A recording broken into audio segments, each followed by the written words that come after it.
अस्सलाम वालेकुम and welcome back once again. एक दफ़ा फिर आपको खुशामदीद कहेंगे अपनी स्पेशल ट्रांसमिशन में। T20 वर्ल्ड कप 2024 का आज क्लाइमेक्स है। आज फाइनल मैच खेला जा रहा है टीम इंडिया और साउथ अफ्रीका की टीमों के दरमियान। दोनों टीमों की कारकर्दगी इस टूर्नामेंट में अगर देखा जाए तो बड़ी शानदार कारकर्दगी दोनों टीमों ने खाई और बड़ी देर के बाद ऐसा मौका आया कि दो टीमें ऐसी आमने सामने हैं जो through out the tournament unbeaten रही हैं और यकीनन एक बड़ा मुश्किल और असाब शिकन मैच की जो है वो तवक्को की जा रही है और होना भी चाहिए। ये जो T20 क्रिकेट है इसकी खूबसूरती यही है और इसमें हम बाउंड्रीज देखते हैं, तेज़ बैटिंग देखने को मिलती है, अच्छी बॉलिंग देखी जाती है। मुश्किल होता है बॉलर्स के लिए वैसे T20 के अंदर परफॉर्म करना, क्योंकि जितनी भी उसूल बनाए गए हैं बज़ाहिर ऐसा लगता है कि वो बैटर्स को ज़्यादा सपोर्ट करते हैं।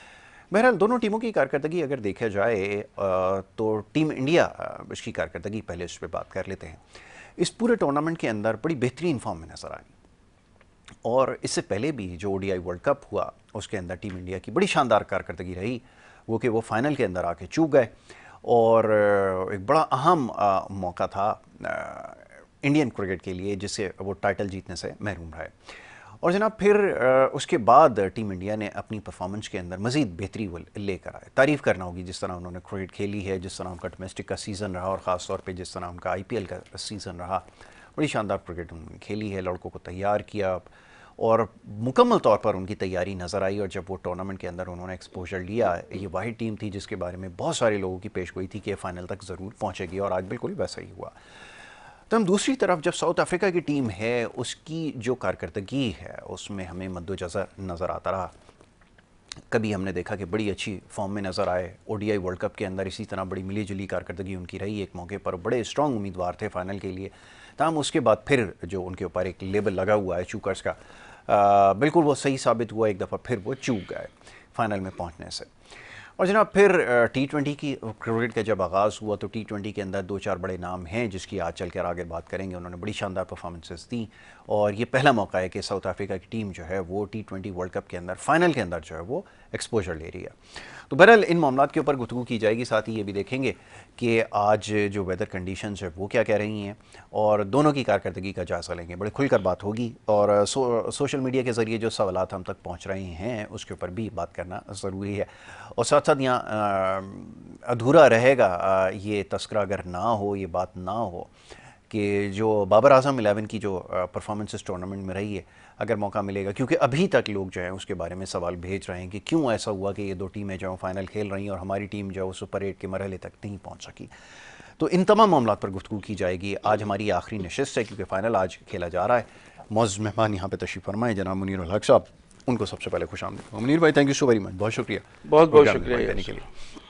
मुनीर भाई दोनों टीमें आमने सामने हैं और जैसे मैंने कहा कि इस टूर्नामेंट के अंदर दोनों टीमें जो हैं वो नाकाबिल शिकस्त रही हैं, तो किस किस्म के फ़ाइनल की तवक्को की जा रही है, आपकी क्या इसके ऊपर उम्मीद है? और साथ में मैं चाहूँगा इसके ऊपर भी ज़रा बात होगी, टूर्नामेंट आपने कैसा देखा, कैसा तजर्बा रहा, फरमाइए।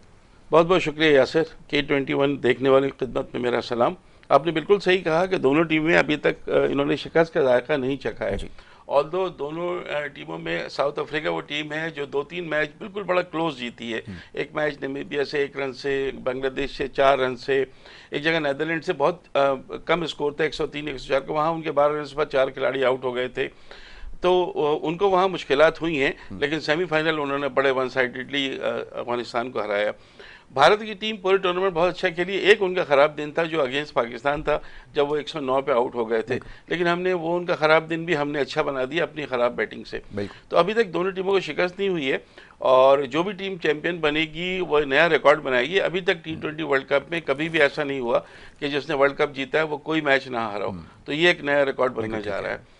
Kensington Oval, British town, Barbados के जहां ये फाइनल खेला जाएगा, मैं ये पढ़ रहा था विकेट नंबर 4 इस्तेमाल की जाएगी, पिच नंबर 4 के, जिसमें अभी 2 मैचेस भी हुए हैं और कैसा बिहेव करेंगे विकेट ये देखना है। लेकिन जो अदर देन एक जगह सेंट लूसिया, उसके अलावा जहाँ विकटें हैं वहाँ पर अगर 160 165 आप बना लेते हैं तो सेफ स्कोर होता है। जैसे इंग्लैंड ने, भारत ने 171 बनाए थे अगेंस्ट इंग्लैंड, तो उनको तो खैर पहले ही आउट हो गए, कोलैप्स कर गए उनकी विकेट, लेकिन बहुत अच्छा स्कोर कहलाता है क्योंकि वेस्ट इंडीज में आपको 200 प्लस की विकेटें सेंट लूसिया के अलावा कहीं पे भी नहीं है। तो ये एक तो ये है कि टॉस का कोई इतना एडवांटेज नज़र नहीं आता कि टॉस जीतने वाली टीम बिल्कुल ही कोई उसको परेशानी होगी।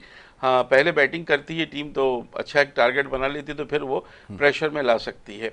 अब हमने बात करें दो ऐसी टीमों की जो किसी मैच में नहीं हारी, जाहिर है फाइनल है, कोई एक टीम तो हारेगी, और इसमें अभी तक जो पलड़ा भारी नज़र आ रहा है वो भारत का नज़र आ रहा है, बिकॉज के उनके जो आउट ऑफ फॉर्म थे कैप्टन रोहित शर्मा वो फॉर्म में आ गए हैं, सूर्य कुमार यादव ने 2-3 अच्छी मैच विनिंग इनिंग्स खेली हैं, फिर उसके बाद आप हार्दिक पांड्या को देख लें या ऋषभ पंत को देख लें, ये सब वो हैं कि जो बेहतरीन बैटिंग करना जानते हैं। इवन जडेजा भी, अक्षर पटेल भी सब बैटिंग कर लेते हैं। उनके पास बॉलिंग में दो ऐसे बॉलर हैं जिसका मैं हमेशा आपसे तस्करा करता रहा हूँ, एक जसप्रीत बुमराह जो उनके फास्ट बॉलर और एक कुलदीप यादव जो उनके स्पिनर हैं। ये दो को खेलना किसी भी टीम, इस वक्त दुनिया में कोई प्लेयर ऐसा नहीं जो कह सके कि मैं इनको खोल के खेल सकता हूँ या मैं इनकी पिटाई लगा सकता हूँ। बुमराह की वेरिएशंस बहुत हैं, हर तरह की बॉल वो करते हैं, वो यॉर्कर्स करते हैं, इन स्विंगिंग करते हैं, शॉर्ट पिच करते हैं, बाउंसर करते हैं, स्लोअर करते हैं। तो वो उनकी जो उन्होंने जितना इम्प्रूव किया है, जितने बड़े वो बॉलर हैं, शायद उस पाए के बॉलर एक आध दो ही दुनिया में आप कंपेयर कर सकते हैं, वरना बहुत बड़ा है। यानी किसी एशियन कंट्रीज़ में वसीम अकरम, वक़ार, शोएब के बाद हमने किसी बॉलर की इतनी धाक देखी है कि जैसे जो कहते हैं कि जी मैच विनिंग बॉलर है। कुलदीप यादव मैं आपको कह चुका हूँ कि वनडे वर्ल्ड कप के बाद से वो दुनिया के बेहतरीन स्पिनर बन चुके हैं, और अगर हम एज नहीं भी दें राशिद खान और एडम जैम्पा पे, तो मेरे ख्याल इनको फिर भी मेरे हिसाब से थोड़ा सा एज है जिस तरह ये परफॉर्म कर रहे हैं। तो इंडिया को यहाँ पर एक तो इनके पास ऑलराउंडर्स भी हैं, इनके पास बैटिंग डेप्थ लंबी है, बॉलर बहुत अच्छे, अक्षर पटेल जिस तरह से बड़ी फॉर्म में बॉलिंग कर रहे हैं, 3 विकेटें उन्होंने ली थी पिछले मैच में, तो जो सेमीफाइनल था, तो उसमें तो ये लग रहा है कि भारत की bowling, batting, middle order, lower order, top order, medium pacer, spinner सब बहुत अच्छी कारकर्दगी पेश कर रहे हैं। तो उनका तो जो इशू है वो तो ऐसा कोई लग नहीं रहा बाज़ाहिर एज सच के वो कोलैप्स ना कर जाएं, कोई ख़राब दिन ना हो, कुछ ना हो। जैसे हमने वनडे वर्ल्ड कप में देखा था कि सब कुछ सही था और भारत की टीम को ऑस्ट्रेलिया की टीम ने हरा दिया, थोड़ा सा उन्होंने साइकोलॉजिकल खेला चीज़ों को, और फिर ऑस्ट्रेलिया की टीम आपको पता है कि है भी ऐसी कि उससे आप किसी वक्त कोई भी कर सकते हैं। दोनों टीमों के लिए यासिर यहाँ इशू ये है कि दोनों टीमों के लिए आईसीसी टाइटल जीतना ना वो बहुत ज़रूरी हो गया है। अब साउथ अफ्रीका की टीम तो कभी फाइनल में आज तक किसी वर्ल्ड कप में नहीं पहुंची, 98 में चैंपियंस ट्रॉफी की फाइनल पहुंची थी, जीत लिया था, तो 26 साल से उन्होंने कोई आईसीसी इवेंट नहीं जीता है। इवन वर्ल्ड टेस्ट चैंपियनशिप के जो टेस्ट की चैंपियनशिप होती है उसमें भी फाइनल में दोनों मरतबा ही नहीं पहुँच सके। अब उनके लिए जाहिर है बहुत सुनहरी मौका है कि अब उनकी टीम कभी सेमीफाइनल से आगे नहीं जाती थी, अब वो फाइनल में पहुंचे हैं तो वो भी पूरी कोशिश करेंगे। क्विंटन डिकॉक उनके बड़े अच्छे फॉर्म में हैं, पिछले 1-2 मैचेस में नहीं चले हैं, लेकिन उनको इंडिया को अगर वो जल्दी आउट कर लेते हैं क्विंटन डिकॉक को, इंडियन बॉलर्स, तो प्रेशर बहुत ज़्यादा पड़ सकता है। लेकिन अगर वो चल गए तो फिर वो एक स्कोर हो गया तो फिर भारत को चेज़ करना, अगर चेज़ भारत करता है तो मुश्किल हो सकती है। ठीक है, अगर हम इनकी बात करें तो जो पड़ रहा है मुझे थोड़ा भारी नज़र आता है ना साउथ अफ्रीका का, वो नज़र आता है उनकी फास्ट बॉलिंग में, क्योंकि उनके पास रबाडा बहुत अच्छी फॉर्म में है, अमरिक नोकिया बहुत अच्छी फॉर्म में, और मार्को यानसन 1-2 मैचेस से हमें बड़ी अच्छी फॉर्म में नज़र आ गए। तो ये तीनों का जो अगर पेसर को देखें, मीडियम पेसर या फास्ट बॉलर, तो इसमें इनको वहाँ बुमराह है एक, शायद अर्शदीप भी है, 15 विकेटें हैं उनकी, बहुत अच्छी बॉलिंग कर रहे हैं, लेकिन अगर फास्ट बॉलर कंपेयर करेंगे थोड़ा सा एज इनको दे सकते हैं। स्पिनर्स में उनके पास महाराज और शमसी हैं, इधर इनके पास अक्षर पटेल और कुलदीप यादव हैं, तो दोनों जगह स्पिनर्स अच्छे हैं, लेकिन अक्षर का फॉर्म में आना बहुत इस वक्त अच्छी फॉर्म में, और कुलदीप तो जब से आए हैं, जब से उन्होंने दोबारा कदमा रखा है तो वो तो अच्छी फॉर्म में नज़र आ रहे हैं। तो स्पिनर्स में थोड़ा सा हम एज भारत को दे सकते हैं, लेकिन पता नहीं है आपको कि क्या करेंगे, क्योंकि तबरेज़ शमशी की भी 4 मैचेस में 10 या 11 विकेटें हो गई, कम मैचेस खेलकर, तो वो भी कुछ कर सकते हैं। लेकिन भारतीय टीम जो है वो फास्ट बॉलर्स को भी अच्छा खेलती है और स्पिनर्स को भी अच्छा खेलते हैं। इनके शायद प्लेयर्स स्पिनर्स को इतना अच्छा नहीं खेल पाएंगे। तो बुमराह को कैसे खेलती है साउथ अफ्रीकन टीम, कुलदीप को कैसे खेलती है, अक्षर पटेल को कैसे खेलती है, basically it's south African batting versus Indian bowlers, अगर हम कह सकते हैं। उनकी बैटिंग चल गई तो उनके पास बॉलर अच्छे हैं, भारत को परेशान कर सकते हैं। लेकिन चीज़ें जो नज़र आ रही हैं वो साइकोलॉजिकल एज तो भारत का नज़र आ रहा है, और भारत को अगर राहुल द्रविड़ जैसा कोच दोबारा नहीं जितवा सके तो भारत के लिए ये बहुत ही अफसोस की बात होगी, क्योंकि राहुल द्रविड़ जो है ना, उन जैसा कोच मिलना मुश्किल होता है। मुल्क के लिए खिदमत करने वाले लोग हैं। ये अंडर 19 चला रहे थे इंडिया की, बहुत इन्होंने खिलाड़ियों को वहाँ से ग्रूम करके भेजा। इनको ये नहीं मानना चाह रहे थे हेड कोच बनना, इनको बहुत रिक्वेस्ट करके बनाया गया। फिर जब वर्ल्ड कप हारे तो इन्होंने फिर छोड़ दिया था, फिर इनको रिक्वेस्ट किया कि T20 वर्ल्ड कप तक आप रहें। तो अगर खुशी होगी कुछ भी तो मुझे राहुल द्रविड़ की ज़्यादा खुशी होगी। लेकिन अगर फिर भी नहीं जीतते, क्योंकि वर्ल्ड टेस्ट चैंपियनशिप का फाइनल अभी ये हारे हैं, वर्ल्ड कप का फाइनल हारे हैं, 2 ICC इवेंट के लगातार फाइनल ये हारे हैं, तीसरा है, तो इनको भी इस मौके से फ़ायदा उठाना चाहिए। मैच बहुत अच्छा भी हो सकता है, मैच थोड़ा कम मुकाबले के भी हो सकते हैं, अभी आप कुछ कह नहीं सकते। बिल्कुल ठीक है, अभी कुछ कहना कबल उस वक्त होगा, यकीनन मुकाबले का इंतजार करना चाहिए। ताम ये बात बिल्कुल सही है कि जिस तरह की क्रिकेट उन्होंने खेली है। अच्छा, एक चीज़ और मैं मुनीब भाई आपकी खिदमत में रखना चाहूँगा, मैं कंसिस्टेंसी देख रहा था। चलें, फाइनल हार जाना एक चीज़ है, लेकिन आप कंसिस्टेंसी का लेवल देखें। रोहित शर्मा के मैं रिकॉर्ड्स देख रहा था, रिकॉर्ड्स आफ्टर रिकॉर्ड्स हैं। कप्तानी के अंदर सबसे कामयाब कप्तान बन गए, सबसे ज़्यादा मैचेस जितवा दिए, बेपनाह रन्स कर दिए, छक्के दुनिया में सबसे ज़्यादा लगा दिए, एवरेज आप देखेंगे बड़ी अच्छी उसने अपनी मेंटेन की, हर तरह की विकेट के ऊपर उसने स्कोर किया। देखिए, ज़मीन आसमान का फ़र्क है दीगर खिलाड़ियों में। आप अपने वालों से तो मवाजना नहीं कर सकते, लेकिन मैं ये देख रहा था कि कंसिस्टेंसी है। फाइनल हारने के बाद टीम का मोराल काफ़ी लो था, लेकिन उन्होंने उसको दोबारा से बहाल किया और अगेन दूसरा बड़ा टूर्नामेंट बैक टू बैक खेल रहा है और फाइनल खेल रहा है। ये बहुत बड़ी बात है। मैं चाहूँगा ज़रा इसके ऊपर बात हो। एक चीज़ और मैं ये देख रहा था, दोनों टीमों का मैं ये देख रहा था मवाजना अगर किया जाए इस टूर्नामेंट के अंदर, तो दोनों की जो फील्डिंग है, ये टूर्नामेंट की दोनों बेहतरीन साइड है जिनकी सबसे अच्छी फील्डिंग रही। अभी आपने एक लड़के का नाम लिया अक्षर पटेल का, तो मैं ये दौरान गुफ्तगू सोच रहा था कि जो उसने कैच लिया है, मेरे ख्याल में टूर्नामेंट के बेहतरीन कैचेस में से एक कैच होगा। तो ऐसे खिलाड़ी जो बॉलिंग में भी आपको आउट कर दे रहे हैं, बैटिंग में भी आकर 10, 12, 15 रन बड़े काम के कर जाएं और कैचेस ऐसे शानदार लें, तो ऑल इन ऑल एक बड़ा कंप्लीट पैकेज है दोनों टीमों के अंदर। ये बड़ा जी, बिल्कुल सही आपने बात की। हम भी विराट कोहली और रोहित शर्मा का बहुत सुनते इख्तलाफात थे। विराट को कप्तानी से हटा के रोहित शर्मा को बनाया था, हम भी ये कह रहे थे चीज़ें, लेकिन मैदान में ये चीज़ें उनके नज़र नहीं आती। वो अपनी टीम के लिए खेलते हैं।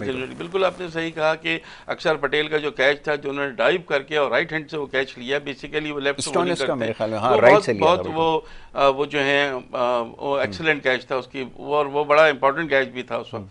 तो भारत की नहीं, फील्डिंग थोड़ा सा हम कह सकते हैं साउथ अफ्रीका को थोड़ा सा एज दे सकते हैं, लेकिन फील्डिंग भारत ने भी बहुत इम्प्रूव किया है। नहीं किया अगर फील्डिंग में तो पाकिस्तानी टीम ने नहीं किया, बाकी हर टीम ने इम्प्रूव किया है। आप अगर देखें तो ये चीज़ आपको नज़र आती है। रोहित शर्मा का आपने बिल्कुल सही कहा। रोहित शर्मा जो है वो पहले भी जब टीम के लिए खेल रहे थे तो वो ये कोशिश करते थे कि अपना रिकॉर्ड ना देखें, वो टीम के लिए खेलें, तेज़ रफ्तारी से खेलते थे, पावर प्ले का पूरा फ़ायदा उठाने की कोशिश करते थे। तो उसमें कभी वो कामयाब होते थे, कभी नहीं होते थे। आपने बिल्कुल सही कहा। इस टूर्नामेंट में उन्होंने दुनिया के 2 बड़े रिकॉर्ड बना दिए अभी चंद मैचेस में। एक तो उन्होंने बाबर आजम का T20 इंटरनेशनल में सबसे ज़्यादा रन बनाने का रिकॉर्ड तोड़ दिया। इस वक्त सबसे ज़्यादा रन बनाने वाले खिलाड़ी हैं रोहित शर्मा। दूसरे जो सेमीफाइनल जीता, तो बाबर आजम का 48 मैचों का एज ए कैप्टन मैच जीतने का रिकॉर्ड तोड़ के अब उनको 49 हो गए। अगर फाइनल जीत जाती है तो रोहित शर्मा का एज ए कैप्टन 50वीं विक्ट्री होगी। और 61 मैचेस में कप्तानी की और 49 जीते, 80% उनका विन रेशो है। तो आप अंदाजा लगाएं कि कितना वो होगा। तो चीज़ें भारत के लिए तो रही, लेकिन एक चीज़ भारत के लिए थोड़ी सी परेशान कौन है, वो विराट कोहली का फॉर्म। विराट कोहली ने अभी तक टोटल उसमें 75 रन बनाए, टोटल 75 रन, और 4 मरतबा वो सिंगल फिगर या सिफर पर आउट हुए हैं। तो वो चीज़ ज़रा थोड़ी सी वो है। बड़े मैच का बड़ा खिलाड़ी कहा जाता है उनको सेमीफाइनल में भी स्कोर हम सोच रहे थे करेंगे, लेकिन फाइनल अभी बाकी है। हमेशा फाइनल बड़े मैचों में स्कोर करते हैं वो, लेकिन अभी जो उनका टीम नज़र आ रहा है, तो आज विराट कोहली से सबने तवक्कात रखी है इंडियंस फैन ने कि आज वो चल के देंगे, क्योंकि बड़े मैच के बड़े खिलाड़ी हैं, चलते हैं। अब देखते हैं, विराट चल गए, रोहित शर्मा भी चल गए, तो फिर तो परेशानी बहुत बढ़ जाएगी साउथ अफ्रीका के लिए। उनको भी पता है कि अगर हमने इनकी ओपनिंग पार्टनरशिप को 1-2 ओवर में आउट कर लिया या पावर प्ले में रोक लिया तो फिर काफ़ी बेहतरी हो सकती है। मुकाबला जो है ना वो बहुत बहुत सख्त मुकाबला होगा, क्योंकि साउथ अफ्रीका की टीम भी हार मानने वाली नहीं है। वो चोकर ज़रूर थे, लेकिन जिस तरह 2013 के बाद से ये भी चोक कर रहे हैं फाइनल सेमीफाइनल में, इंडिया हमेशा फाइनल सेमीफाइनल में पहुंचते हैं और चोक कर जाते हैं, सिवाय 21 के वर्ल्ड कप जो पाकिस्तान ने 10 विकेटों से हराया था उसमें ये नहीं पहुंचे थे, अदरवाइज ये कहीं ना कहीं से सेमीफाइनल फाइनल तक पहुंचते हैं और फिर हार जाते हैं। तो महेंद्र सिंह धोनी ने आखिरी इनको आईसीसी इवेंट जितवाया था, चैंपियंस ट्रॉफी, और उससे पहले उन्होंने 2011 का वर्ल्ड कप भी महेंद्र सिंह धोनी ने जितवाया था। अब रोहित शर्मा के पास वक्त है, तो बड़ा सुकून से जाएं खेलें तो फतह हासिल हो सकती है। और जो तजिए भी आ रहे हैं, जो एक्सपर्ट्स हैं वो भी एज दे रहे हैं इंडिया को, कोई 60-40 कह रहा है इन फेवर ऑफ इंडिया, कोई 65-35 कह रहा है in favour of India. But एक चीज़ है, डे जो है वो किसका होता है, शॉर्टर फॉर्मेट है, ज़रा सा भी आपने गलती की तो फिर इतना बड़ा इतनी मेहनत का मैच आपका ज़ाया हो जाएगा। तो इधर अब ये फाइनल है और कोई गलती की गुंजाइश अब बाकी नहीं है, तो इस हवाले से बड़ा दिलचस्प मैच होगा। यकीनन आपने बिल्कुल दुरुस्त कहा कि जितने भी तज्जियाकार हैं, वेबसाइट्स के ऊपर जितनी भी जो पोलिंग हो रही है उसमें जो है वो भारत को उसमें फेवरेट करार दिया जा रहा है। एक तो ये बात हो गई। दूसरा ये क्योंकि एक टूर्नामेंट जीत भी चुके हैं, फाइनलिस्ट भी रहे हैं, तो ये तमाम चीज़ें उस पर बरतरी साउथ अफ्रीका के ऊपर नज़र आती है। ना चाहते हुए क्योंकि सवालात मौसूल हो रहे हैं, ज़रा बाबर आजम 11 की बात कर लेते हैं। वो कोई सर्जरी की बात हुई थी, आपको याद है, कोई ज़्यादा पुरानी बात तो नहीं है कि सर्जरी हो जाएगी, ऐसा हो जाएगा और वो सेंट्रल कॉन्ट्रैक्ट जो है वो दोबारा से उनको रिव्यू किया जाएगा और ये किया जाएगा। ऐसा कुछ भी नहीं हुआ, बल्कि अब तो ये खबर एक आई है कि वो तो जनाब प्लेयर्स ने थ्रेट कर दिया कि अगर आप उनको जो है डाउनग्रेड करेंगे तो वो सेंट्रल कॉन्ट्रैक्ट लेंगे ही नहीं। ये भी खबर आई है। जी मुनीर भाई आप फरमाइए। देखिए, इसमें जो कसूर है ना, प्लेयर्स के जो एजेंट हैं उनका कसूर, वो बहुत पावरफुल हैं। उन्होंने भी प्रेशर डाल के चौधरी जक्का साहब से इनका कॉन्ट्रैक्ट करवाया था, अपने मतलब के क्लॉजेस डलवाए थे और 3 साल का कॉन्ट्रैक्ट कराया था। चेयरमैन पीसीबी के बारे में मैंने सुना है कि वो इस वक्त वेस्ट इंडीज़ में हैं, क्योंकि आज वो फाइनल देखेंगे और कल आईसीसी का इजलास भी है तो उसमें शिरकत करेंगे। जो रिपोर्ट सबमिट होनी थी, वहाब रियाज की रिपोर्ट 3 दिन हो गए सबमिट हो गई है, सीनियर मैनेजर की। हेड कोच की रिपोर्ट सबमिट हुई नहीं, ये मेरे इल्म में नहीं है। और बाबर आजम भी आ चुके हैं पाकिस्तान। तो अब इंतज़ार है कि यहाँ फाइनल से वो फारिग हों आईसीसी के इजलास से, तो फिर आके हम देखेंगे कि क्या चीज़ें होती हैं। मैंने उस दिन भी आपसे कहा था कि तीनों से 1-on-1 मीटिंग करनी चाहिए, जिन्होंने ग्रुप बनाने की जिन्होंने बातें की हैं, और साथ साथ सीनियर मैनेजर और हेड कोच से भी 5 इनको 1-to-1 मीटिंग करनी चाहिए। उसके बाद फिर ये कोई फैसला करने की पोजीशन में होंगे। देखिए, अगर आप मुल्क को धमकी देंगे ना तो वो चीज़ नहीं चलेगी। मेरा ख्याल है शटअप कॉल दे देनी चाहिए उन लोगों को कि जो कुछ भी नहीं कर रहे हैं और 45-45 लाख महीना ले रहे हैं और करोड़ों रुपए इंडोसमेंट वो जो अपने इश्तहारात हैं उनसे ले रहे हैं। तो वो अगर पाकिस्तान के लिए नहीं खेलना चाहते तो ना खेलें। लेकिन अगर सेंट्रल कॉन्ट्रैक्ट आपको इस परफॉर्मेंस पे दिया जाता है कि आप पाकिस्तान के लिए परफॉर्म करें, इस परफॉर्मेंस पे नहीं दिया जाता है कि आप जो है वो अमेरिका से भी हार जाएं, आपसे 120 रन नहीं बने, आप आयरलैंड के खिलाफ भी मैच हारते हो रहे हैं, कनाडा से मैच जीत रहे हैं तो पावर प्ले में 28 रन है, आपके हर जगह हाथ पांव फूले हुए हैं। किसी खिलाड़ी को मुस्तकिल शायद आपको मौका दिया जा रहा है, अबरार को नहीं खिलाया गया, कभी ये खुद ओपन आते हैं, कभी साई अहमद को भेज देते हैं। तो ये चीज़ें जो है ना सारी, और ये फैक्ट है, ये जो बातें आई हैं इसमें कुछ ना कुछ सदाकत है ग्रुपिंग। बिल्कुल है, जाहिर है हमारे पास इसको कोई प्रूफ नहीं है, इन चीज़ों को प्रूफ करना मुश्किल होता है, लेकिन जब आप ग्राउंड में और आप खिलाड़ियों को मिला के मिलते हैं, उनसे बातें करते हैं तो चीज़ें नजर आ जाती हैं। और इनकी ग्रुपिंग वाज़ेह नजर आई है। रिजवान का इंडिया के खिलाफ आउट होना, जिस तरह से उन्होंने बुमराह के खिलाफ शॉट खेला, कोई समझदार खिलाड़ी नहीं कर सकता। जिस तरह इमाद वसीम खेल रहे थे, अक्षर पटेल को उनसे हिट ही नहीं लग रही थी, हालांकि ऐसे मौके के वो बड़े अच्छे प्लेयर हैं और वो कट शॉट बड़ा अच्छा खेलते हैं, पुल कर देते हैं, छक्का भी लगा देते हैं, उनसे गेंदें नहीं खेली जा रही थी। फिर जैसे हारिस रऊफ के आखिरी 3 गेंदों पर 11 रन का बन जाना अमेरिका के खिलाफ, फिर पावर फील्ड में आपके 3-3 वाइट बॉल होना और वाइट बॉल के 17 रन बनना, और फिर वाइट आप उसका पावर प्ले में इफ्तिखार से फेस कराना, फखर को सामने नहीं लाना, बाद में शायद ये सारी चीज़ें हैं जो बड़ी तकलीफ दे हुई हैं। इन सब के जवाब चाहिए हमें। अबरार को क्यों नहीं खिलाया एक भी मैच, इसका कोई जवाब उनके पास है नहीं। लेकिन जवाब पूछना ज़रूर चाहिए कि जब आप खिलाड़ी को लेके गए हो, वो भी पोटेंशियल खिलाड़ी है, ऐसा नहीं है कोई सिफारिश से आया है, उसको आप जब लेके गए हैं तो आपने ना उसको आयरलैंड में खिलाया, ना इंग्लैंड में खिलाया, ना आपने उसको वर्ल्ड कप का कोई मैच खिलाया। इवन एक मैच तो डेड रबर था, उसमें दे देते, खिलाड़ी की ख्वाहिश होती है। 15 रुकनी टीम में एक ही खिलाड़ी रह गया जिसने वर्ल्ड कप नहीं खेला, आगे जिंदगी में मौका मिले ना मिले। तो ये सारे सवाल जवाब होने चाहिए, बाबर आजम से भी होने चाहिए और जो मैंने इनके जो सीनियर मैनेजर वहाब रियाज, उनके ऊपर बहुत ज़्यादा इस वक्त बौछार होगी सवालों की, क्योंकि उन्होंने हर चीज़ को नहीं, सब चीज़ सही है, ऑल इज़ वेल, सब सही है, हालांकि चीज़ें नहीं थी, ऑल वाज नॉट वेल, लेकिन ये यही कहते रहे कि जी ऑल इज़ वेल, और बिला वजह आप बातें करते हैं, ये करते हैं, वो करते हैं। तो ये चीज़ों को सीरियस नहीं देखेंगे हम नहीं कह रहे कि आप तमाम खिलाड़ियों को सेंट्रल कॉन्ट्रैक्ट रिव्यू करें, जिनको करना है आप उनको करें, और कोई भी खिलाड़ी अगर ये कहता है कि जी मैं खेलना चाहिए तो खेलने दें।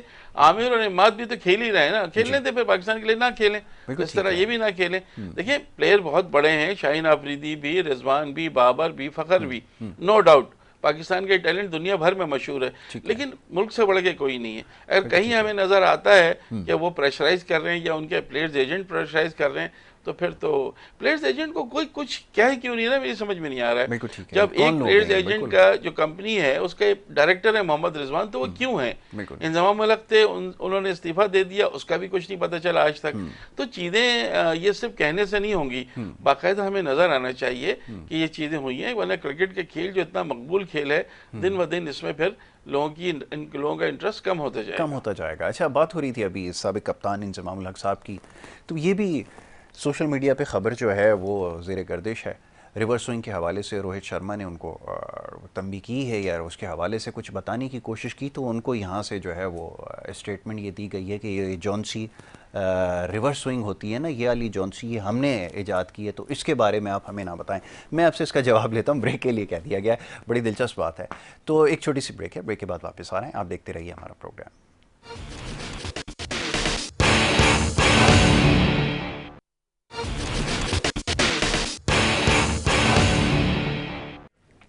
प्रोग्राम एक दफ़ा फिर आपको खुशामदीद कहेंगे। ब्रेक पे जाने से पहले और ब्रेक के दौरान भी बात क्रिकेट की ही हो रही थी। खैर, जो ब्रेक के दौरान गुफ्तगू होती है वो सुनाना थोड़ा सा मुश्किल होता है, क्योंकि बड़ी सच्ची बात हमें कहनी होती है। कोशिश करते हैं वैसे ऑन स्क्रीन भी ये बात कह दें माफ़ कीजिए। हम ये कि हमारे पास क्योंकि सुनने की सलाहियत नहीं है, हम ये सारी बातें और सच को नहीं तस्लीम कर सकते, उसका सामना नहीं कर सकते। ये बहुत सारे लोग अभी हमारी जो क्रिकेट है इसकी बात कर रहे थे, और ब्रेक के दौरान भी कुछ ये बात हो रही थी। अगर चाहेंगे तो इसके ऊपर कर लूँगा, लेकिन ब्रेक पे जाने से पहले मैं ये वाली जॉनसी रिवर्स स्विंग है, इसके बारे में रोहित शर्मा ने कहा है, तो आप ज़रा बताइएगा जॉनसी स्विंग है ये कहाँ से आई है? रोहित शर्मा से सवाल पूछा गया, उस पर खुद भी हैरान रह गए थे। वो कहीं से भी आप हम भी जानते हैं कि वसीम अकरम, वकार यूनुस ये रिवर्स स्विंग के माहिर थे, इन्होंने रिवर्स स्विंग शुरू की, या किस तरह से एक तरफ गेंद को चमक होनी चाहिए, दूसरी तरफ तो बहुत अच्छी बात आपने की, रिवर्स स्विंग होती है। ये सारी चीज़ें इस वक्त करने की नहीं थी। इस वक्त आप वो देखें कि आपका तो एक प्लेयर ऐसा था कि जिसने बाकायदा गेंद को चबा लिया था। मतलब वो सेब की तरह खा रहे थे। इतने बड़ा ब्लंडर तो हमने कभी देखा ही नहीं, और वही अब टेलीविजन पर बैठ के बड़े प्लेयर हैं, शक नहीं है, लेकिन ये सब चीज़ें जेब नहीं देती हैं। मतलब ठीक है वो जीते हैं, आप वो ना बने ना। रजा हसन की जी चिप लगी हुई है, हाँ। इंडियन बॉल जो है उनको चिप लगी हुई है, उसको बॉल ये हम अपना मजाक खुद उड़वाते हैं, उसमें कोई शक नहीं है कि पाकिस्तान के जो बॉलर थे रिवर्स स्विंग में महारत रखते थे।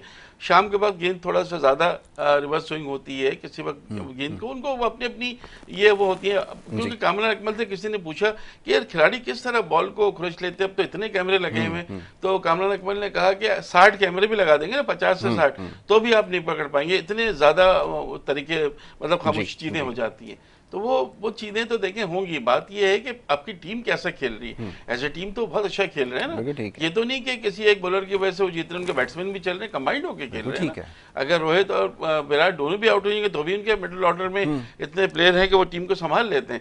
ज़रूरी नहीं है कि आज ये दोनों कर सकें, कुछ पता थोड़ी होता है क्रिकेट में, लेकिन वो कर लेते हैं। तो ये इस तरह की बात मेरा ख्याल है, वो ठीक है हमने आज़ाद किया या जो किया वो सब। मैं आपको हैरत अंगेज चीज़ बताऊँ, हमारे एक दोस्ती भी है मेरी उनसे, वो एक जर्मन टेलीविजन के लिए काम करते हैं, उनका मैं सुन रहा था यूट्यूब पे वो क्लिप आ गया। रोहित शर्मा से पूछ रहे हैं, उससे विराट कोहली से पूछ रहे हैं कि ईशान किशन भी तो इतने अच्छे प्लेयर थे इंडिया के, तो फिर उनको रोहित शर्मा की जगह क्यों नहीं शामिल किया गया टीम में?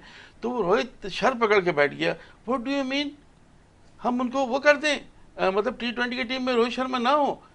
क्या सवाल बोल रहे हो, अनबिलीवेबल। मतलब ऐसे ऐसे सवाल भी कर सवाल लेते भी हैं कर लेते जिसका हैं। मुसर नहीं है। आप वही देख लें, रोहित शर्मा सबसे ज्यादा रन भी हो गए उनके इंटरनेशनल बताइए, T20 में, सबसे कामयाब वन ऑफ कप्तान द भी हैं, फाइनेस्ट और batsman. One of the fine, no doubt. और 5 सेंचुरियां हैं उनकी T20 जी इंटरनेशनल में, और 2019 के वर्ल्ड कप में सिर्फ एक वर्ल्ड कप में 5 सेंचुरियां बनाई थी। जी तो वो जी, तो प्लेयर तो बहुत बड़ा है, इसमें कोई शक नहीं है। अब बिल्कुल ठीक। ईशान किशन को कहाँ आप मिला के उनसे ला रहे हैं? यशस्वी जायसवाल बैठे हुए हैं, जी, उनको मौका नहीं मिल रहा। संजू सैमसन है, उनको मौका मिल, यजवेंद्र चहल जैसे स्पिनर की टीम में जगह नहीं जगह बन नहीं रही है। है। एक मैच भी नहीं खिलाया उनको, यहाँ पे आप देख लें। केएल राहुल नहीं है, शुभमन गिल नहीं है, कितना रिंकू टैलेंटेड सिंह नहीं क्रिकेटर है, है, रिंकू सिंह बाहर अभिषेक बैठा हुआ है। शर्मा जी नहीं है, एक दो और उनके प्लेयर जो, जी वो अब सब ये प्लेयर जा रहे हैं जिम्बाब्वे T20 जी की जी, सीरीज उनको सबको खेलने। भेज रहे हैं। इन सबको अब भेज रहे हैं, बिल्कुल बी टीम है वो इंडिया की, और वो भी जिम्बाब्वे के लिए बहुत भारी पड़ने वाली जी है। बिल्कुल ऐसा ही, आपने बिल्कुल सही कहा कि ये लड़के भेजे जाते हैं, ये बेंच स्ट्रेंथ होती है, इस तरह प्लानिंग की जाती है, उन लड़कों को मौका दिया जाता है। लेकिन यहाँ सूरत हाल ये है कि आपका विकेट कीपर, अब आपके पास अब सवाल ये भी, कुछ देर पहले मैंने आपको एक खबर दी, अब कुछ ऐसी खबरें आ रही हैं कि सरफराज अहमद को रिकॉल करने की बात की जा रही है। वैसे मुमकिन तो नज़र नहीं आता क्योंकि ये सिर्फ स्पेकुलेशन ही है। बहरहाल ये कि अब आप उनको वापस लाना पड़ेगा, क्योंकि ये इसलिए कहना पड़ता है क्योंकि आप आमिर को भी ना चाहते हुए लाए, आपको इमाद को भी वापस लाना पड़ा, और न जाने, मैं तो इंतज़ार में कि हो सकता है कि वहाब रियाज साहब भी जो है वो ऐलान कर दें कि मैं भी रिटायरमेंट जो है वो वापस ले रहा हूँ, तो आप मुझे भी शामिल कर लें, शायद उनको भी मौका दे दिया जाए। तो हमारे पास तो प्लेयर नहीं है, ना हमने उनको तैयार किया, ना उस लेवल की क्रिकेट खिलाई, ना उनको प्रिपेयर्ड किया, ना उनको बताया, और कोई हमारा सिस्टम भी ऐसा नहीं है कि इंटरनेशनल क्रिकेट में आज लड़का जाके एक्सपोजर लेगा। फेलियर। साइम अय्यूब की मिसाल आपके सामने, आपने यहाँ पे क्रिकेट खिलाई है, इंटरनेशनल पे एक्सपोजर ज़ीरो। आज़म खान की बेहतरीन मिसाल है, यानी कि इसका मतलब ये है कि आपकी डोमेस्टिक क्रिकेट उस लेवल की नहीं है। आपने यहाँ से लड़के को भेजा, और आपका पीएसएल जिस पे आपको बड़ा प्राउड है वो भी उस लेवल का, आई एम सॉरी, नहीं है, वरना होता तो ये लड़के वहाँ जाके परफॉर्म करते। तो इसका मतलब ये कि आपका जो क्रिकेटिंग अभी स्टैंडर्ड है वो बहुत नीचे है, वो इंटरनेशनल स्टैंडर्ड्स को मीट नहीं कर पा रहा। बिल्कुल दुरुस्त कह रहे हैं आप। देखिए ना, उस्मान खान की, जिन्होंने 2 जी सेंचुरियां जी बनाई, 96 बनाए, बड़ा पीएसएल में था, जी, हमें लग रहा था करेंगे, इंटरनेशनल क्रिकेट में नहीं चले। बिल्कुल। और आजम खान तो खैर बिल्कुल ही टोटल फेलियर हैं। साइम अय्यूब की आपने बात की, उनको भी बिल्कुल उनसे नहीं खेला जा रहा था, उनको बड़े मौके मिले, छोटी टीमों के खिलाफ भी मौके मिले, लेकिन वो कुछ कर नहीं सके। हर जगह उनको खिलाया गया, आयरलैंड, इंग्लैंड, जहाँ भी देखें उनको कोशिश की गई, लेकिन वो नहीं चले। जी तो पीएसएल में या हमारा डोमेस्टिक के स्ट्रक्चर को अगर आप देखेंगे ना, तो इस वजह से कोई बहुत ही टैलेंटेड प्लेयर जावेद मियां जैसे आ जाते हैं तो ठीक है, यूनुस खान आ जाते हैं, लेकिन बाकी जो है ना, आपको ज़रा अपना स्ट्रक्चर भी बहुत बेहतर बनाने की ज़रूरत है। तो पीएसएल का तो आपने कहा, पीएसएल का जाहिर है शौक है लोगों को, इतना लीग कहीं भी किसी भी मुल्क में होती है ना, तो उसका शौक अलग होता है, लेकिन मैार भी होता है। आईपीएल का मैार है, बिग बैश लीग का मैार है, एक दो और लीग्स आप कह सकते हैं, बाकी लीग्स का इतना मैार नहीं है, लेकिन जी पैसा बहुत चलता है। मेजर लीग है अमेरिका में जो हुई थी, या यूएई की जो जी लीग जी है, बहुत पैसा देते हैं, इतना पैसा देते हैं कि फिर आपको कुछ और करने की ज़रूरत नहीं होती। लेकिन बहरहाल मुल्क से खेलना बहरहाल एक बहुत बड़ी चीज़ होती है, और मुल्क के नाम से आप पहचाने जाते हैं ना। बहुत अच्छी बात अगर है आपने पाकिस्तान क्रिकेट के से नहीं नाम बनाया, तो आप लीग में थोड़ी नाम बनाएंगे। लीग खेले जा रहे तो कोई नहीं जानेगा आपको। बिल्कुल ऐसा ही है। पाकिस्तान से आए आप, टेस्ट में सेंचुरी बनाए, वनडे में बनाए, बॉलिंग करें, विकेटें लें, टी20 में हम कैसे जीतेंगे, ये चीज़ को हम लोग नहीं समझ रहे हैं ना। मॉडर्न डे क्रिकेट की तरफ तो पहले आप आए, बिल्कुल सही। आप पावर प्ले में 50 60 70 रन तो बनाए, आप छक्के तो लगाए बॉलर्स को। आप कोई हमारे पास पावर प्लेयर उसमें कोई हमारे पास तेज खेलने वाला या पिंच हिटर नहीं है, नहीं कोई भी नहीं है। तो बिल्कुल सबसे ऐसा ही। पहले तो गैरी कर्स्टन को चाहिए कि माइंड चेंज करें ना प्लेयर्स का, वो कहें भाई मॉडर्न क्रिकेट खेलो, नहीं तो आप कभी भी नहीं जीत सकते, चाहे कितना स्किल है आपका। बिल्कुल हर ठीक उसका अलग मैार होता है ना। T20 अलग तरीके से खेली जाती है, वनडे अलग तरीके से खेली जाती है, टेस्ट बिल्कुल अलग तरीके से खेली जाती बिल्कुल है। ठीक तो है। आप T20 वर्ल्ड कप में गए हैं, तो आपको मॉडर्न क्रिकेट खेलनी चाहिए, जो आपको बताया है इंग्लैंड ने, जो आपको बताया ऑस्ट्रेलिया ने, जो आपको बताया इंडिया ने, इवन साउथ अफ्रीका ने, उनके पास सब हैं प्लेयर, इसीलिए ये टीमें वहाँ पहुंची भी हैं, आगे भी गई हैं। तो इसको ज़रा हमें देखने को सबसे ज़्यादा ज़रूरी चीज़ है कि अगर आपको T20 फॉर्मेट के लिए खिलाड़ी चाहिए, तो उनका माइंड बिल्कुल चेंज करें, वरना फिर बॉलर्स जो है ना, वो फिर 4 ओवर के बाद 5वां ओवर कराना पड़ जाए ना, जैसे सुपर ओवर में, तो वो कल ही खुल गई थी सर। बिल्कुल ऐसा ही, आपने बिल्कुल सही कहा कि वो फिटनेस का मैार नहीं है। इसी टूर्नामेंट के अंदर बड़ी तल्खी यादें हमारी हैं जो अमेरिका के ख़िलाफ़, जो ख़ास तौर पे हमने मैच जिस तरह से हमने हारा है, ऐसी क्रिकेट कभी भी नहीं देखी, और आपके इतनी पास गैर मैयारी दुनिया के क्रिकेट। माने हुए 4 फास्ट बॉलर थे, और अमेरिकी प्लेयर्स इतने आराम से 160 रन का टारगेट अचीव कर गए। उनके कप्तान मनाक पटेल ने छक्का लगाया शाहीन शाह अफरीदी को सामने और 50 मुकम्मल की और बड़े सुकून इत्मीनान से खेले। कहीं से नहीं लग रहा था कि कोई नई टीम है या ये लोग जैलो के इतना कोई कहीं से कोई कहीं से, लेकिन कितने इत्मीनान से उन्होंने पाकिस्तान के खिलाफ टारगेट किया था, मुकम्मल किया था। मुझे खुद उनको पजेराई का दिल चाह रहा था कि जिस तरह उन्होंने सुकून और तहम्मुल से खेला है।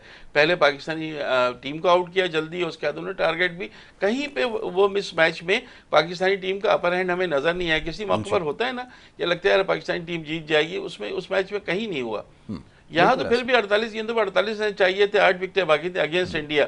यहाँ तो उस वक्त हमारा 80% कंट्रोल था मैच में, वो तो खुद ही हमने फिर उस कंट्रोल को निकाल दिया ना। हम नहीं चाह रहे थे कि टीम जीते, कोई भी मेरा ख्याल है नहीं चाह रहे थे कि टीम जीते, वरना 6 रन की कमी कुछ भी नहीं थी, बिल्कुल ऐसा ही है।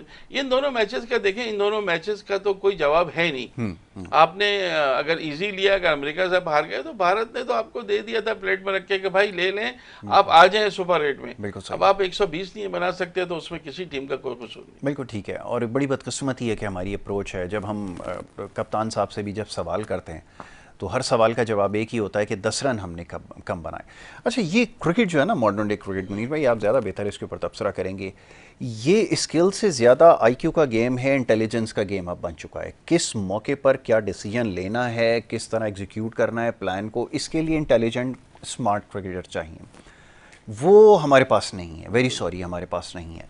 किस सिचुएशन में क्या करना है बॉलर्स को नहीं पता, कप्तान को किस सिचुएशन में क्या करना है नहीं पता, बैटर्स को जो प्लान। अच्छा, ये बात मैं क्यों कह रहा हूँ, ये अपने पास से नहीं है। गैरी कर्स्टन की जो पहली स्टेटमेंट सामने आई, उन्होंने ये सबसे पहले शिकवा किया कि जो प्लान देकर भेजा जा रहा है उनको कोई एग्जीक्यूट करने का, आप प्लान को एग्जीक्यूट करने की तो कोशिश करें। मैं आपको कह रहा हूं कि आपने जाकर तेज खेलना, आपने जाके विकेट पे रोकना शुरू कर दिया, इसका मतलब तो ये कि आप डेलिबरेटली मैच को हरवाना चाह रहे हैं। तो वो जो आईक्यू है वो बिल्कुल ज़ीरो नज़र आती है। प्रेस कॉन्फ्रेंसेस में आप देख लें, उनसे सवाल कुछ होता है। एक याद है आपको, कोच हायर किए थे, उनसे जब सवाल किया जाता था वो कहते थे ये कुदरत का निज़ाम है, अल्लाह की मर्ज़ी है, होने को कोई नहीं टाल सकता। ये नॉनसेंस। जब आप लॉजिकल एक्सप्लेनेशन देने की जगह इस तरह की बातें करेंगे तो आप उनसे क्या एक्सपेक्ट करेंगे कि आपके लड़कों का आईक्यू क्या होगा। ये सिखाने वाले तो यही हैं। अब जब आप प्रेस कॉन्फ्रेंस करें, आप भी सुनिए कि जब भी आप प्रेस कॉन्फ्रेंस करेंगे, वो एक हमारे जो साबिक क्रिकेटर जिनका भी नाम लिया गया था, जब आप उनसे सवाल करते थे, पहला उनका जुमला होता था नहीं। वो कहते थे नहीं, हर बात में उनको नहीं की आदत थी। उनको ये पता था कि मीडिया के हर सवाल का जवाब में नो करना है मैंने। ये आपकी ट्रेनिंग है। अब आप बताइए कहाँ हैं आपके लड़कों का। दो चीजें होती है, एक तो आपकी टीम हार रही है ना, लेकिन आप जब सामने फेस करने नहीं आते ना तो इससे बड़ी तकलीफ होती है। आपको प्रेस कॉन्फ्रेंस में कप्तान को खुद आना चाहिए और बताना चाहिए कि हम क्यों हारे हैं या किसी प्लेयर को नहीं ले रहे हैं, तो उसका आपके पास जवाब होना चाहिए और जवाब भी ऐसा हो कि समझ में आने वाला हो, लॉजिकल जवाब होना चाहिए।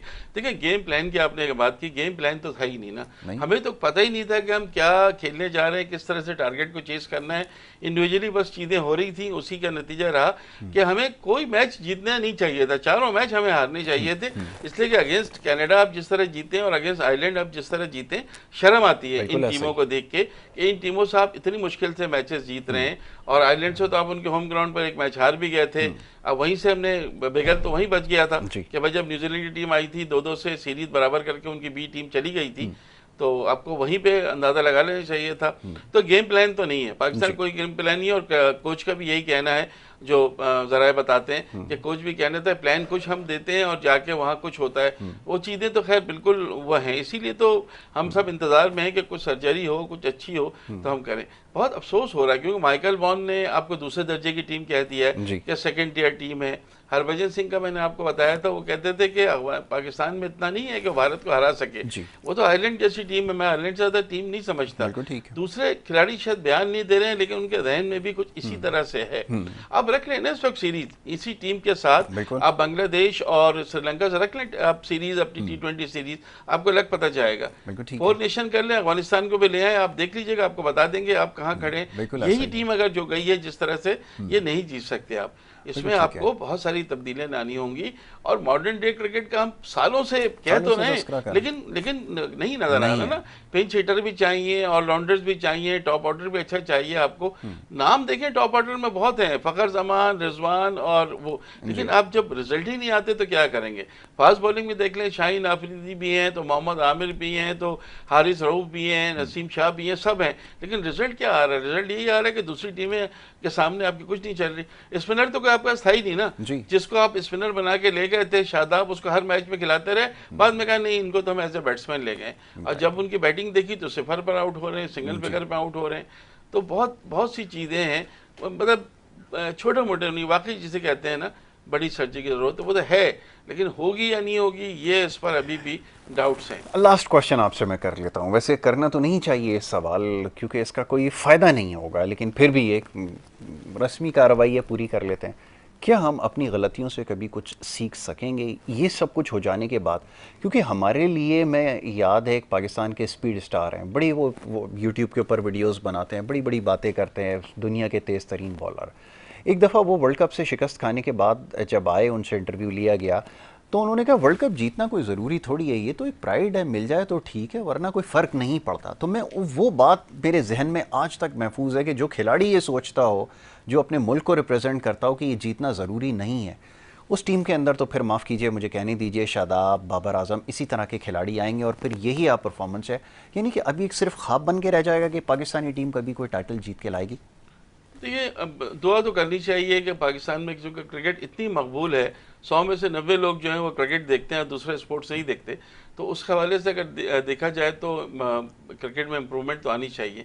लेकिन आप कैसे लाएंगे जब आप प्लेयर्स एजेंट को नहीं देखना मांग रहे हैं, आप ग्रुप बंदी को नहीं देखना मांग रहे हैं, आप किसी किस्म की कोई चीज़ नहीं कर रहे। सारे खिलाड़ियों को हटाना भी वो नहीं है, हल नहीं है कि आप बिल्कुल से वो टीम हटा के बिल्कुल नई टीम, ये भी मुनासिब नहीं है। कहीं किसी तरह जज्बा आना चाहिए ना, उन पर जीत का जज्बा लाएं। अब आप कह रहे हैं, मैं समझ गया किस आप बॉलर की बात कर रहे हैं, अगर वो इस तरह आजकल टेलीविजन पे बैठ रहे हैं चैनल पे और वो तबसरे भी दे रहे हैं, अगर इस तरह की सोच रखेंगे तो फिर तो उनको मेरा ख्याल है ऑस्ट्रेलिया वालों से मिलवा देनी चाहिए जो हर दूसरा टाइटल जीत लेते हैं, कि भाई उनकी जो है वो तो प्रायोरिटी तो कब जीतना है, उनकी प्रायोरिटी फाइनल या सेमीफाइनल तक पहुंचना नहीं होता।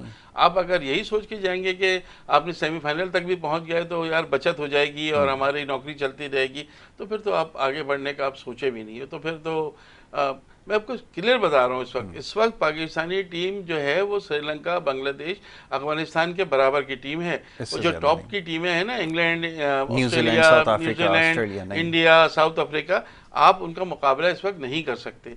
हालांकि आप सबको हरा चुके हैं, आपने टाइटल्स भी जीते हैं, वर्ल्ड कप भी जीता है, चैंपियंस ट्रॉफी भी जीती है, T20 वर्ल्ड कप भी जीता है, फाइनल्स भी खेले हैं, लेकिन उसके बावजूद इस वक्त की जो करंट टीम है ना, नाम बहुत बड़े हैं, अगर उनके आप नाम कंपेयर करेंगे तो आपको ऑन पेपर बहुत मजबूत नज़र आएगी, लेकिन जब ग्राउंड में खेलने जा रहे हैं तो ये नहीं हरा पा रहे हैं उनको। और ये चीज़ बहुत ख़तरनाक है कि ना आप मॉडर्न डे क्रिकेट को समझ रहे हैं, ना आप दूसरी बड़ी टीमों को हराने की सलाहियत रखते हैं। इसीलिए वो जब अपनी बी टीम भेजते हैं तो आप उनसे या तो हार जाते हैं या बड़ी मुश्किल से आप सीरीज़ बराबर कर पाते हैं। ना चाहते हुए भी ये सवाल आपसे पूछ ही लेता हूँ, वैसे ज़बान साथ तो नहीं दे रही, क्या हॉकी की तरह क्रिकेट भी हमारे पास से अब गई?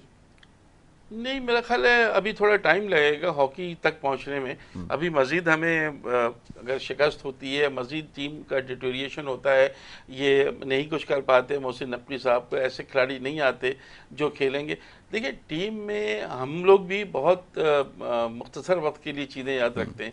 अगर हम पूरी टीम बदल के बांग्लादेश से खिला देंगे ना टेस्ट सीरीज़, और बांग्लादेश से हम दोनों टेस्ट मैच अगर हार जाते हैं तो फिर ये होगा कि जी उनको लाएं पुरानों को। हम भी ज़्यादा बर्दाश्त नहीं करते, हम वो उस तरह नहीं है इंग्लैंड की तरह के जो उन्होंने दे दिया अपने कप्तान को और उन्होंने उसको वर्ल्ड कप जितवा दिया। हम उस तरह की सोच नहीं है। मैं ऑयन मॉर्गन की बात कर रहा हूँ, उनको दिया था उन्होंने 2015 में, जब उनकी टीम के बुरा हाल हुआ उन्होंने टीम बदली, चेंज किया, थोड़ा हारे वो, लेकिन फिर उन्होंने रिदम पकड़ लिया था। हम शायद उतना वो चीज़ों को नहीं करते, हम शिकस्त को बिल्कुल तस्लीम नहीं कर पाते हैं। और अब तो इतनी शिकस्त हो रही है कि अब सिवाय इसके कि हम देखिए टैलेंट तो है, पोटेंशियल है, लेकिन अंडर 13 लेवल से आपको जाना पड़ेगा, वहीं से पोटेंशियल मिलता है, वहाँ से आप ढूंढेंगे तो चीज़ें जाके सामने आएंगी। ठीक है, वरना फिर ये कि आपको फिर, लेकिन उसके लिए बहुत मेहनत की ज़रूरत है, आपको एक्स्ट्रा एफर्ट उसके लिए रिक्वायर्ड है। वही मुनीर भाई, thank you so very much, बहुत शुक्रिया आपका कि आप हमारे साथ रहे और बड़ी खुलकर गुफ्तगू की है, बड़े सारे सवालात मौसूल हो रहे थे जिसके जवाबात देते रहे। थ्रू आउट ट्रांसमिशन में इस वर्ल्ड कप में हमारी गुफ्तगू होती रही, वो सारे सवालों के ऊपर हमने बात की है, उन मामलात पर भी गुफ्तगू की। अब तो मसला ये कि इलेक्ट्रॉनिक मीडिया पर बैठ के ना हमारे पास स्पेस बहुत कम होता है, हमारे पास ब्रीदिंग स्पेस इतनी नहीं है, वो ना सच्ची बात कही जा सकती है। अब तो आपके ऊपर इतनी ऑब्लिगेशंस हैं, इतनी ऑब्जेक्शंस आपके ऊपर हो जाते हैं कि आप वो नहीं कर सकते, लेकिन उसके बावजूद हमने कोशिश की खुलकर बात की जाए, तबसरा किया जाए, खामियों की निशानदही करना ये हमारा काम है, हम करते रहेंगे। लोगों का जो गुस्सा है, लोगों के जो जज्बात हैं, अगर वो मैसेजेस में हमेशा कहता हूँ कि वो ऐसे नहीं चलाए जा सकते जिस किस्म की ज़बान वो इस्तेमाल करते हैं। हम तो जज्बात को कोशिश करते हैं कि काबू में रखते हुए बात करें, लेकिन जिस किस्म की परफॉर्मेंस है, यकीनन ये वर्ल्ड कप भी हमने गंवा दिया और हमारे पास देने के लिए अपनी कौम को कुछ नहीं है। आपस की जो रंजिशें हैं, इख्तलाफात हैं, जो मामलात होते रहे, तमाम लड़कों ने उसको यकसर नज़रअंदाज किया। और मैं बार बार ये बात कहता हूँ, अगर इनका सोच होती, अगर कुछ तरबियत ऐसी होती कि इसको तरजीह देते कि मुल्क के खेलना, एक अपने मुल्क को रिप्रेजेंट करना है, सबसे बड़ा प्राइड होता है। और अगर आपको अल्लाह ने मौका दे दिया है तो आपकी ज़िम्मेदारी थी कि आप ईमानदारी से डिलीवर करें, वरना बहुत जल्दी वो वक्त आने वाला है कि आप भी किसी टेलीविज़न प्रोग्राम के अंदर बैठ कर सिर्फ अपने दिल की भड़ास निकाल रहे होंगे और ख़ुद को भी कोस रहे होंगे और टीम को भी कोस रहे होंगे। बहरहाल जी, thank you so very much, बहुत शुक्रिया मुनीर भाई, आपका बहुत शुक्रिया कि आपने प्रोग्राम में वक्त दिया। ये हमारा सिलसिला था, हमने कोशिश की वर्ल्ड कप के हवाले से बात करें। फ़ाइनल आज खेला जा रहा है, नतीजा जो भी हो, बहरहाल दोनों टीमों के लिए हमारी नेक ख्वाहिशात हैं, अच्छी क्रिकेट देखने को मिले, क्रिकेट के शायकीन हैं, क्रिकेट को फॉलो करते हैं और क्रिकेट को ही सपोर्ट करते हैं। तो दोनों टीमों के लिए हमारी नेक ख्वाहिशात। इंशाल्लाह फिर आपसे मुलाकात होगी। मोहम्मद यासिर और हमारी टीम को इजाज़त दें। अल्लाह ने